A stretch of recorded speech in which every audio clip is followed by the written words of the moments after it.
Hi friends, మేమైతే ఈరోజు మట్టి వినాయకుడిని చేద్దామనేసి అనుకున్నాము. లాస్ట్ టైం అయితే నేను పసుపుతో వినాయకుడిని చేశాను, కానీ ఈసారి ఇలా బంకమట్టి అవైలబుల్ ఉంది. సో ఈ బంకమట్టితోటి వినాయకుడిని చేద్దాము అనేసి అనుకుంటున్నాము. ఇంకా ట్వింకిల్ మూన్ అయితే చాలా ఎగ్జైటింగ్గా ఉన్నారు. జై బోలో గణేష్ మహారాజ్కి జై. యాక్చువల్గా అయితే ఈ మట్టి కొంచెం లూజ్గా ఉంది.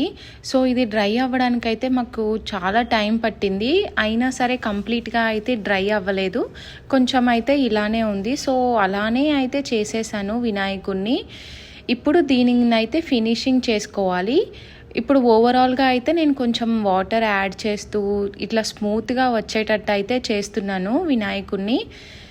మా ట్వింకిల్ కూడా చాలా హెల్ప్ చేస్తున్నాడు. ఇంకా ట్వింకిల్కి ఇలా గణేష్ దేవుడు అంటే చాలా ఇష్టం. ట్వింకిల్కే కాదు, చాలా చిన్నపిల్లలకి వినాయకుడు ఆ నిమజ్జనం చూడడం అనేది చాలా ఇష్టపడతారు కదా. సో మేము కూడా మా పిల్లలిద్దరిని కూడా నిమజ్జనం చూడడానికి ఖచ్చితంగా తీసుకెళ్తాము every year.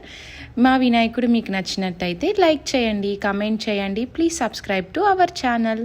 Thank you so much.